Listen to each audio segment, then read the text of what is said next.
Shalom. దేవుని పరిశుద్ధ నామానికి మహిమ ఘనత ప్రభావములు కలుగును గాక.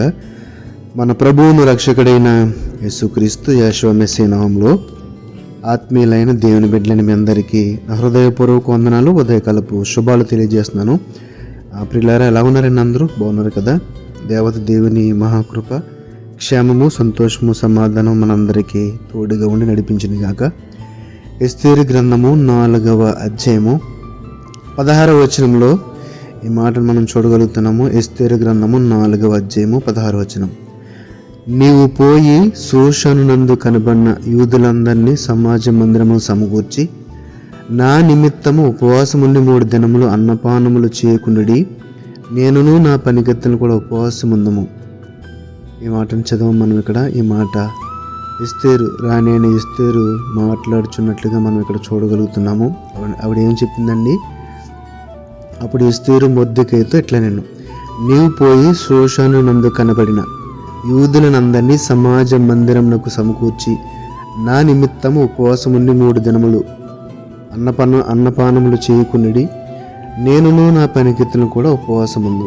మనము అనేకసార్లు ఉపవాస ప్రార్థనలు చేస్తూ ఉంటాం కదండి. అనేకమైన శోధనల సమస్యలు వచ్చినప్పుడు మరి దైవజనుల వాళ్ళు ఇచ్చిన ఆదేశాల మేరకు అమ్మ మీరు ఉపవాసం ప్రార్థించండి, దేవుడు ఖచ్చితంగా కార్యం నెరవేరుస్తాడు చెప్తే మనం కూడా అనేక సార్లు చేసిన వాళ్ళం. అయితే ఇక్కడ సందర్భం ఒకసారి మనము గమనిస్తే కనుక, ఎస్తేరు రాజభవనంలో ఏకాంత స్థలంలో ఉంది. తన ఇష్టం వచ్చినట్లు వస్తూ పోతూ ఉండే స్వేచ్ఛ అక్కడ మీకు లేదు ప్రస్తుతం.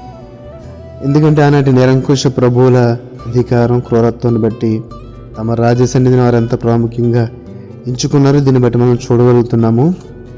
ఇంకో విధంగా ఆలోచిస్తే, ఏదో ఒక విధంగా దేవుడు యోధా జాతిని కాపాడుతాడన్న విషయంలో మొర్దెకైకి ఏ సందేహము లేదు. దేవుడి మీద అపారమైన నమ్మకం ఉంది. ఎందుకంటే ఆయన ఇలా చేస్తానని దేవుడు చేసిన యొక్క ప్రమాణాలు ఆయనకి తెలుసు. ఎందుకంటే జాతిని ఎలాగ కాపాడుతాడో, ఏం చేస్తాడనేది ఆయన చేసిన ప్రమాణాలు, వాగ్దానాలను బట్టి మొర్దెకై చాలా విశ్వాసంతో ఉన్నాడు. అయితే ప్రియులారా, యొక్క మాటలో కనుక చూస్తే మనము ఎజ్రా గ్రంథము 8:23 చూస్తే కనుక, ఎజ్రా గ్రంథము 8:23, మేము ఉపవాసముండి ఆ సంగతిని బట్టి మా దేవుని వేడుకొనగా ఆయన మనవిని అంగీకరించెను. ఏంటండి? ఆయన మా మనవిని అంగీకరించెను. ఏం చేశారు వాళ్ళు? మేము ఉపవాసముండి ఆ సంగతిని బట్టి మా దేవుని వేడుకొనగా ఆయన మా మనవిని అంగీకరించెను. ఇక్కడ ఉపవాసం ఉండి దేవునికి ప్రార్థన చేయడం ద్వారా కార్యము జరిగినట్లుగా చాలా స్పష్టంగా వ్రాయబడి ఉంది. ఇక్కడ మేము ఉపవాసం ఉండి ఆ సంగతిని బట్టి, అంటే వాళ్ళకి ఏ శోధన వచ్చిందో ఆ శోధనను ప్రాముఖ్యంగా దేవునికి విజ్ఞాపన చేస్తూ ఉపవాసం ఉండి దేవుని వేడుకొన్నప్పుడు అంటండి ఏం జరిగిందండి? ఆయన మనవిని అంగీకరించెను. ఎందుకంటే ఈ యొక్క ఉపవాస ప్రార్థనలో ఉన్న శక్తి, లేకపోతే ఆ ఉపవాస ప్రార్థన నుండి దేవునికి మొరపెట్టుకున్నప్పుడు నీలో కలిగే పశ్చాత్తాపము, కనికరము దేవునికి నచ్చి దేవుడు ఖచ్చితంగా మనవులను అంగీకరించి సమాధానం ఇస్తాడని వాక్యాల ద్వారా మనం గ్రహించవచ్చు. ఇక్కడ రాణి ఎస్తేరు కూడా చెప్పిన మాట అదే. నా నిమిత్తము ఉపవాసం ఉండి 3 దినములు అన్నపానములు చేయకుండి, నేనును నా పనికెత్తలను కూడా ఉపవాసం ఉండి ఏం చేస్తామని చెప్పారండి? ప్రార్థన చేస్తామని చెప్పారు. ఇంకొక మాట చూద్దాము. ద్వితీయోపదేశ కాండము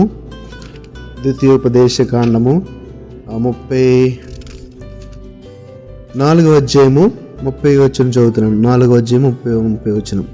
ఈ సంగతులన్నీ నీకు సంభవించిన తర్వాత నీకు బాధ కలిగినప్పుడు అంచె దినములలో నీవు నీ దేవుడైన యెహోవా వైపు తిరిగి ఆయన మాట విని నీడలా, నీ దేవుడైన యెహోవా కనికరము గల దేవుడు గనుక నిన్ను చేయి విడువడు, నిన్ను నాశనం చేయడు, తాను నీ పితరులతో చేసిన నిబంధనను మర్చిపోడు. కాబట్టి మన యొక్క దృష్టి, మన యొక్క దర్శనం ఏమై ఉండాలంటే ఆయన వైపు చూడటమై ఉండాలి, ఆయన మీద ఆధారపడటమై ఉండాలి.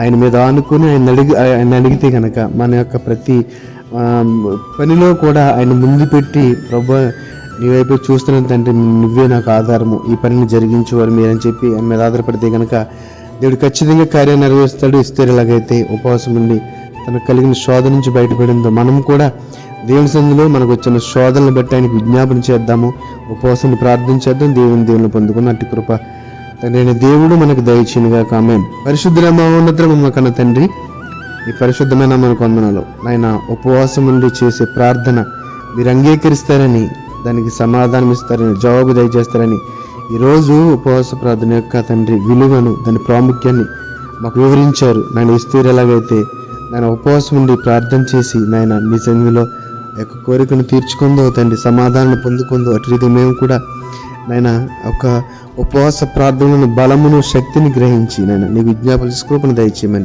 విన్న వాక్యం ద్వారా నీ బిడ్డలను తండ్రి ఆశీర్వించి బలపరచమని నజరేయుడైన యేషువ మెస్సీ నామములో ప్రార్థన అడిగి వేడుకొనుచున్నాము తండ్రి. ఆమేన్. ఆమేన్. షాలోమ్. అందరికీ వందనాలు.